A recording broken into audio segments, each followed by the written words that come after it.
नमस्कार। आज हम एक बहुत ही दिलचस्प विषय पर बात करने वाले हैं। यह आत्मकरुणा के अभ्यास नाम की एक किताब है, उसके विचारों पर आधारित है। इसमें यह समझाया गया है कि कैसे हम खुद की जो लगातार नुक्ताचीनी करते रहते हैं ना, उस आदत को अपने प्रति थोड़ी नरमी और समझदारी से बदल सकते हैं। तो हमारा मकसद आज ये समझना है कि खुद पर इतना सख्त होना, जिसे हम कई बार तरक्की का रास्ता मान लेते हैं, वो असल में हमें पीछे क्यों धकेलता है। और फिर ये जो आत्मकरुणा है, इसका असल ढांचा क्या है, इसके 3 मुख्य पहलू जैसा किताब में बताया गया है, वो क्या है। ये थोड़ी सोचने वाली बात है ना, कि जो हमारी अंदर की आवाज़ है, जो हमें लगता है कि हमें बेहतर बनाने के लिए टोक रही है, वही आवाज़ शायद हमारी खुशी और हमारी कामयाबी के रास्ते में सबसे बड़ा रोड़ा बन सकती है। तो चलिए इस पर आज गहराई से बात करते हैं।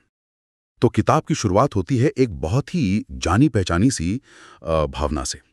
कई लोग जो बहुत काबिल हैं, सफल हैं, वो भी अंदर से कहीं फंसा हुआ सा महसूस करते हैं, जैसे कोई दीवार है जिसे वो पार नहीं कर पा रहे। और अक्सर इसके पीछे उनका वो अंदरूनी आलोचक होता है, वो आवाज़ जो धीरे से कहती है, ये काफ़ी नहीं था, या तुम और बेहतर कर सकते थे, या कभी-कभी तो सीधे ही कह देती है, तुमसे नहीं हो पाएगा। और मज़े की बात यह है कि हम अक्सर इस आवाज़ को अपना मददगार, अपना मोटिवेटर समझ बैठते हैं। हाँ बिल्कुल, और किताब इसी गुत्थी को सुलझाने की कोशिश करती है कि हम क्यों मानते हैं कि ये जो सख्ती है खुद पर, ये कारगर है। पहली वजह तो शायद ये है कि हम ऊंचे मानकों को और सख्ती को मतलब एक ही चीज समझ लेते हैं। लगता है कि अगर थोड़ी ढील दी तो बस फिसल जाएंगे, आलसी हो जाएंगे। दूसरा एक डर भी होता है, नाकामी का डर, कमतर समझे जाने का डर। हमें लगता है कि ये आलोचना हमें उस डर से बचाएगी। और तीसरा, जैसा आपने कहा भी, ये हमें कंट्रोल का एक झूठा एहसास देता है। मतलब अगर गलती मेरी है तो शायद मैं इसे ठीक कर सकती हूँ। ऐसी सोच में एक तरह का कंट्रोल लगता है ना, भले ही वो खुद को कोसने की कीमत पर मिल रहा हो। हाँ, झूठा एहसास। लेकिन किताब का जो सबसे बड़ा दावा है वो यही है कि ये तरीका, मतलब खुद को लगातार कोसते रहना, ये मोटिवेट करने में बुरी तरह फेल होता है। इसमें एक जबरदस्त मिसाल दी गई है। सोचिए, आपकी एक हाई परफॉर्मेंस स्पोर्ट्स कार है, एकदम बढ़िया, और आप उसमें सबसे घटिया मिलावटी पेट्रोल डाल रहे हैं। हाँ बिल्कुल। तो वो कार शायद थोड़ी देर चले, लेकिन कैसे चलेगी? घुट घुट कर, झटके खाकर, और आखिर में क्या होगा? इंजन बैठ ही जाएगा। बिल्कुल, आत्मालोचना हमारे दिमाग और शरीर के साथ कुछ ऐसा ही करती है। अच्छा। और इसके उलट किताब कुछ नए और ज्यादा असरदार नजरिए पेश करती है। पहला, कि ऊंचे मानक हासिल करने के लिए डांट फटकार नहीं, बल्कि मनोवैज्ञानिक सुरक्षा की जरूरत होती है। जब हम अंदर से सुरक्षित महसूस करते हैं, तभी तो हम नए प्रयोग करने की, जोखिम उठाने की और अपनी गलतियों से सीखने की हिम्मत जुटा पाते हैं। दूसरा, डर के बजाय परवाह से प्रेरित होना कहीं ज्यादा टिकाऊ और शक्तिशाली है। मतलब मैं ये इसलिए कर रही हूँ क्योंकि ये मेरे लिए अहमियत रखता है, न कि मुझे ये करना ही होगा वरना पता नहीं क्या होगा। सही। दौड़ा तो सकता है पर ज्यादा दूर नहीं ले जा पाता और रास्ते में हमें थका देता है। तीसरा और शायद सबसे जरूरी, कि सीखने के लिए शर्मिंदगी नहीं बल्कि स्वीकृति चाहिए। जब हम खुद को कोसते हैं तो हमारा दिमाग सीखने पर ध्यान नहीं दे पाता, वो बस उस शर्म से बचने या उसे छिपाने में लग जाता है। असल में ये जो अंदरूनी आलोचक है, ये आत्मकरुणा के उन 3 आधारों के एकदम उलट खड़ा है, जिनके बारे में हम शायद आगे बात करेंगे। आत्मदया, सामान्य मानवता और सचेतनता। हाँ, और इस फर्क को महसूस करने के लिए किताब में एक तरीका भी बताया है, जैसे अंदरूनी आलोचक बनाम दयालु दोस्त। इसमें आप सोचें या लिखें कि किसी मुश्किल वक्त में आपका आलोचक आपसे क्या कहता है, और फिर आप कल्पना करें कि अगर आपका कोई बहुत प्यारा, समझदार दोस्त उसी हालत में होता तो वो आपसे क्या कहता। अक्सर उन दोनों आवाजों में जमीन आसमान का फर्क होता है, और ये फर्क महसूस करना ही शायद बदलाव की तरफ पहला कदम है। तो ये जो अंदरूनी आलोचक है, ये सिर्फ हमारे विचारों तक ही सीमित नहीं है, इसका असर हमारे शरीर पर भी होता है। ये सुनने में थोड़ा अजीब लगता है कि हमारी सोच, हमारी बॉडी केमिस्ट्री बदल सकती है। किताब इस पहलू पर भी काफी रोशनी डालती है। हाँ, ये बहुत ही महत्वपूर्ण हिस्सा है। किताब समझाती है कि हमारे शरीर में मोटे तौर पर 2 तरह के सिस्टम काम करते हैं। एक है हमारा खतरा प्रबंधन सिस्टम, मतलब थ्रेट मैनेजमेंट सिस्टम। इसे आप शरीर का इमरजेंसी अलार्म समझ सकती हैं। जब दिमाग को खतरा महसूस होता है, चाहे वो सचमुच का कोई शेर हो या बॉस की डांट हो या फिर हमारी अपनी ही आलोचना हो, तो ये सिस्टम कॉर्टिसोल और एड्रेनालिन जैसे स्ट्रेस हार्मोन छोड़ता है। अच्छा। ये हमें लड़ो या भागो, फाइट और फ्लाइट के लिए तैयार करते हैं। दूसरा सिस्टम है देखभाल और जुड़ाव सिस्टम, यानी केयर एंड कनेक्शन सिस्टम।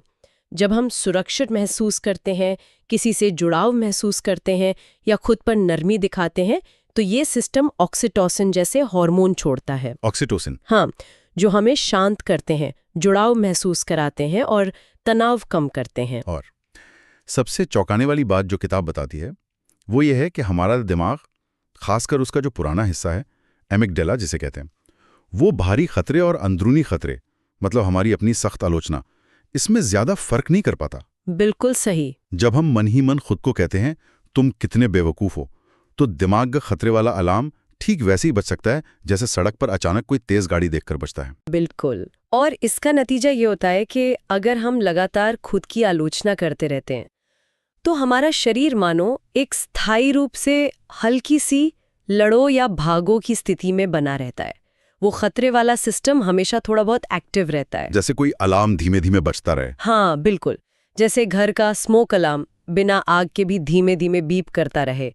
ये लगातार एक तनाव की स्थिति बनाए रखता है। इससे एक बहुत बड़ी गलतफहमी दूर होती है। अक्सर हम चिंता, मतलब एंग्जाइटी को कोई दिमागी कमी या चरित्र की कमजोरी मान लेते हैं। बिल्कुल। लेकिन किताब कहती है कि चिंता असल में हमारे सक्रिय खतरा प्रणाली का एक शारीरिक संकेत है। हाँ, एक सिग्नल। ये शरीर का तरीका है बताने का कि मुझे खतरा महसूस हो रहा है। ये कोई बीमारी नहीं, एक सिग्नल है।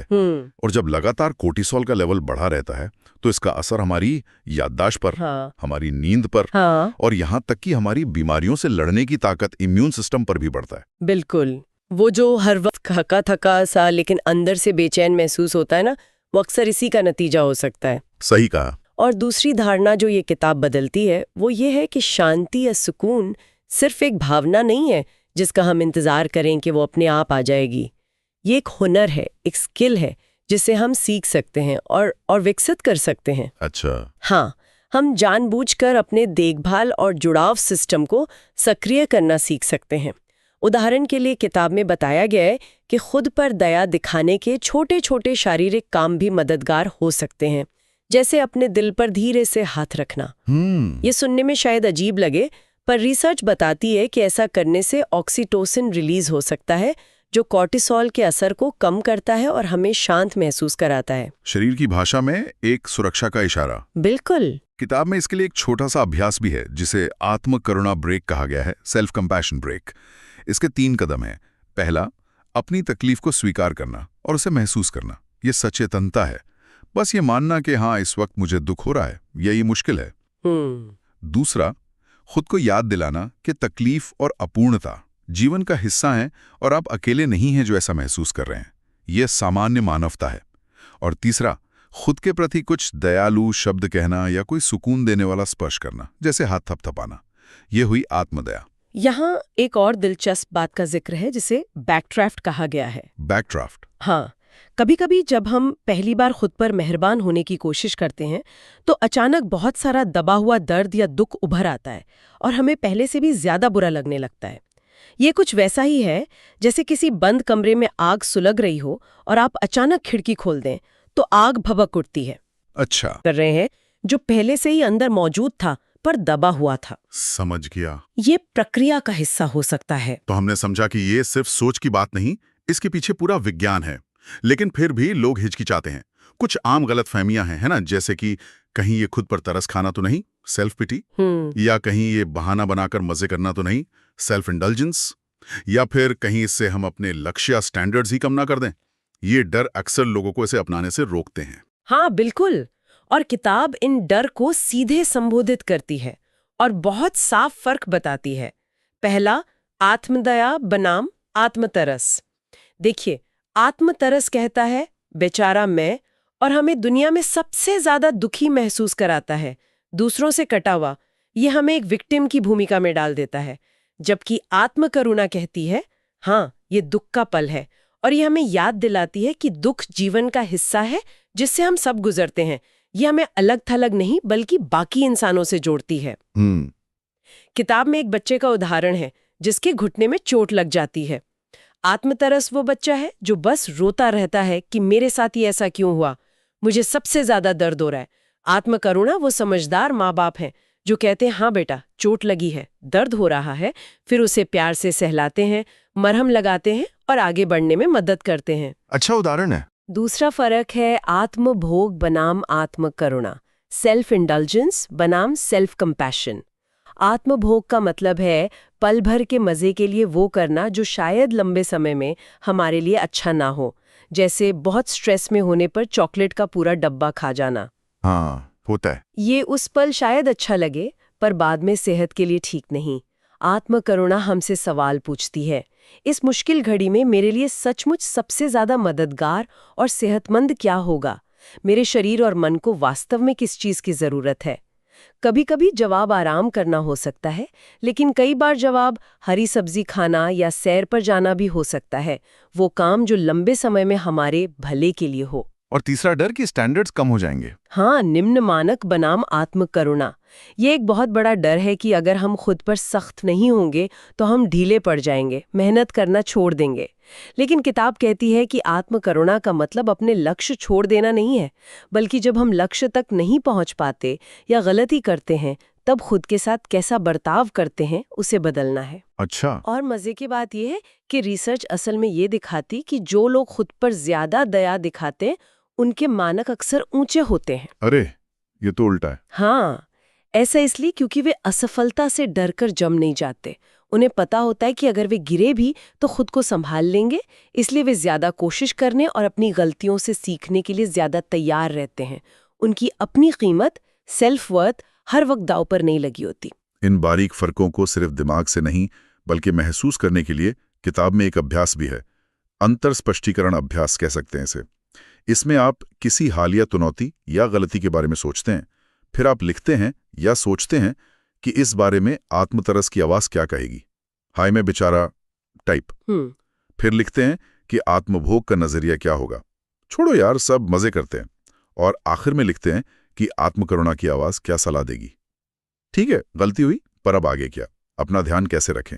हाँ, इन तीनों आवाजों को लिखकर या सोचकर महसूस करने से फर्क ज्यादा साफ हो जाता है। चलिए अब थोड़ा और प्रैक्टिकल होते हैं।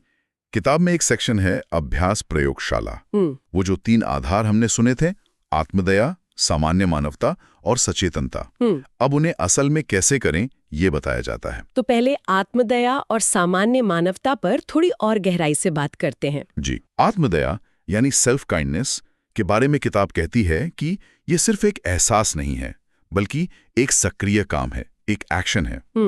इसमें 2 चीजें बहुत मायने रखती हैं, आपकी आवाज का लहजा, टोन, और शारीरिक स्पर्श, टच। जब आप मन ही मन खुद से बात करते हैं तो क्या आपकी आवाज डांटने वाली होती है या नर्म और हौसला देने वाली? ठीक वैसे ही जैसे आप किसी परेशान दोस्त से बात करेंगी। सोचने वाली बात है। और शारीरिक स्पर्श, जैसे हमने पहले कहा, दिल पर हाथ रखना या शायद अपने गाल को सहलाना या खुद को गले लगाना, ये शरीर को सीधे सुरक्षा और देखभाल का संदेश भेजते हैं। किताब ये भी कहती है कि खुद से ये पूछना बहुत शक्तिशाली है, इस पल मुझे किस चीज की जरूरत है। हाँ, ये सवाल हमें दुख में डूबे रहने के बजाय अपनी देखभाल करने के लिए प्रेरित करता है। किताब में इसके लिए एक एक्शन मेन्यू जैसा विचार भी है, जिसमें सुकून देने वाले शारीरिक काम हो सकते हैं, जैसे गर्म पानी से नहाना, या मानसिक नरमी जैसे खुद को माफ करना, या व्यवहारिक दयालुता जैसे किसी से मदद मांग लेना। कई विकल्प हो सकते हैं। सही है। और फिर है सामान्य मानवता, कॉमन ह्यूमैनिटी। ये शर्म और अकेलेपन का सबसे बड़ा तोड़ है ना? बिल्कुल, सिर्फ तुम ही इतने गड़बड़ हो या सिर्फ तुम्हारे साथ ही ऐसा होता है। सामान्य मानवता हमें याद दिलाती है कि नहीं, ऐसा नहीं है। गलतियां करना, अपूर्ण होना, दुख महसूस करना, ये किसी व्यक्तिगत कमी का सबूत नहीं है, बल्कि इंसान होने के अनुभव का एक जरूरी और साझा हिस्सा है। बिल्कुल, ये याद रखना कि हमारा संघर्ष अनोखा नहीं है, बल्कि करोड़ों लोग इसी तरह की भावनाओं और मुश्किलों से गुजरते हैं। ये हमारे खतरे वाले सिस्टम को शांत करने में मदद करता है। हमारा दिमाग अकेलेपन को एक बड़े खतरे की तरह देखता है, क्योंकि पुराने जमाने में झुंड से अलग होना जानलेवा हो सकता था। हाँ, सही बात है। तो ये जानना कि हम अकेले नहीं हैं, हम जुड़े हुए हैं, ये दिमाग को सुरक्षा का संकेत भेजता है। किताब में इसके लिए मेरे जैसे ही जस्ट लाइक मी अभ्यास का जिक्र है। कैसे करते हैं इसे? जो मेरे जैसे ही अकेलापन या डर या नाकामी महसूस कर रहे हैं, मैं अकेली नहीं हूँ, ये सोचने भर से वो अलगाव की भावना कम हो सकती है। और तीसरा आधार है सचेतनता, माइंडफुलनेस। इसे संक्षेप में कहें तो किताब इसे एक तरह का बर्तन या कंटेनर बताती है, हाँ, जिसमें हम अपने मुश्किल विचारों और भावनाओं को रख सकते हैं और उन्हें थोड़ी दूरी से, बिना उनमें पूरी तरह डूबे या उनसे लड़े, देख सकते हैं। एक बहुत अच्छी मिसाल है आसमान और मौसम की। हाँ, वो बहुत अच्छी है। आप आसमान की तरह हैं, विशाल, खुले हुए, स्थायी। आपके विचार और भावनाएं मौसम की तरह हैं, बादल, बारिश, धूप जो आते जाते रहते हैं। मौसम कितना भी खराब हो, आसमान को कुछ नहीं होता, वो बस मौजूद रहता है। सचेतनता हमें यही आसमान जैसा नजरिया अपनाने में मदद करती है। इसके लिए एक बहुत लोकप्रिय अभ्यास है जिसे RAIN कहते हैं। RAIN। रेन, बारिश। देखें कि ये भावना शरीर में कहाँ और कैसी महसूस हो रही है। सीने में जकड़न है, गर्मी लग रही है। और N, नर्चर। इस तकलीफ के जवाब में खुद को थोड़ी दया या नरमी दें। ये मुश्किल है, अपना ख्याल रखो। RAIN, recognize, allow, investigate, nurture। जी, ये अभ्यास हमें भावनाओं से अभिभूत होने के बजाय उन्हें समझने और संभालने में मदद करता है। आखिर में किताब एक बहुत अहम मुद्दे पर आती है, आत्मसम्मान यानी सेल्फ एस्टीम बनाम आत्मकरुणा। हम में से ज्यादातर लोगों को लगता है कि आत्मसम्मान बहुत जरूरी है और हम उसे बढ़ाने के लिए बहुत मेहनत भी करते हैं। लेकिन किताब कहती है कि आत्मसम्मान अक्सर बहुत नाजुक होता है, क्योंकि वो आमतौर पर बाहरी चीजों पर टिका होता है। हमारी सफलताएं, हमारी उपलब्धियां, हम दूसरों से कितने बेहतर हैं, लोग हमारे बारे में क्या सोचते हैं, हाँ, ये सब चीजें तो बदलती रहती हैं। इसलिए हमारा आत्मसम्मान भी ऊपर नीचे होता रहता है। एकदम सही कहा। और आत्मकरुणा एक अलग तरह का ज्यादा टिकाऊ और मजबूत आत्मविश्वास देती है। ये आत्मविश्वास इस बात पर आधारित नहीं है कि हम कभी असफल नहीं होंगे, बल्कि इस भरोसे पर कि अगर हम असफल होते भी हैं तो हम खुद को संभाल लेंगे, खुद के साथ नरमी से पेश आएंगे। इसमें हमारी कीमत बाहरी उपलब्धियों पर निर्भर नहीं करती, वो बिना शर्त होती है, बस इसलिए क्योंकि हम इंसान हैं। और जब हमारी कीमत दांव पर नहीं लगी होती तो हम अपनी कमियों और गलतियों को ज्यादा ईमानदारी से देख पाते हैं, बिना डिफेंसिव हुए, क्योंकि उन्हें देखना अब खतरनाक नहीं लगता। सही। ये हमें सीखने और बढ़ने की ज्यादा गुंजाइश देता है। किताब में इसे महसूस करने के लिए शक्ति का स्रोत, सोर्स ऑफ स्ट्रेंथ नाम का एक चिंतन अभ्यास है, जिसमें हम अपनी ताकत के बाहरी स्रोतों जैसे तारीफ, प्रमोशन के बजाय अंदरूनी स्रोतों जैसे हिम्मत, दयालुता, सीखने की क्षमता पर ध्यान देते हैं। तो इस पूरी बातचीत का निचोड़ सार ये लग रहा है कि अपने अंदर के सख्त आलोचक की जगह एक समझदार और दयालु दोस्त को बिठाना, ये कोई कमजोरी की निशानी नहीं है, बल्कि ये ज्यादा लचीलापन, रेजिलियंस, बेहतर प्रदर्शन और गहरी मानसिक शांति पाने का एक विज्ञान समर्थित तरीका है। हाँ, बिल्कुल। और किताब के अंत से एक विचार लें तो आत्मकरुणा कोई मंजिल नहीं है कि हम वहां पहुंच गए और काम खत्म। ये एक लगातार चलने वाला अभ्यास है, एक आदत है जिसे हमें चुनना और विकसित करना होता है। हर बार जब हम खुद को कोसने की बजाय जानबूझकर नरमी चुनते हैं तो हमारे अंदर का वो दयालु साथी थोड़ा और मजबूत होता जाता है। जैसे कोई मसल? हाँ, बिल्कुल। ये बिल्कुल एक मांसपेशी की तरह है, जितना इस्तेमाल करेंगे उतनी ताकतवर होगी। चलिए, जाते जाते एक सवाल पर सोचते हैं हम सब। किताब का तर्क है कि आत्मसम्मान की लगातार खोज शायद हमें थका देती है और हमें हमेशा खुद को नापने तोलने पर मजबूर करती है। क्या हो अगर हमारा मुख्य लक्ष्य खुद का मूल्यांकन करना ना हो, बल्कि खुद से दोस्ती करना हो, खासकर तब जब हम मुश्किल में हो, जब चीजें ठीक ना चल रही हों। अगर हम उस वक्त अपनी तरफ हो सकें, अपने दोस्त बन सकें, तो हमारे अनुभव में, हमारे काम में और हमारे जीने के अंदाज में क्या फर्क आ सकता है, इस पर सोचिएगा जरूर।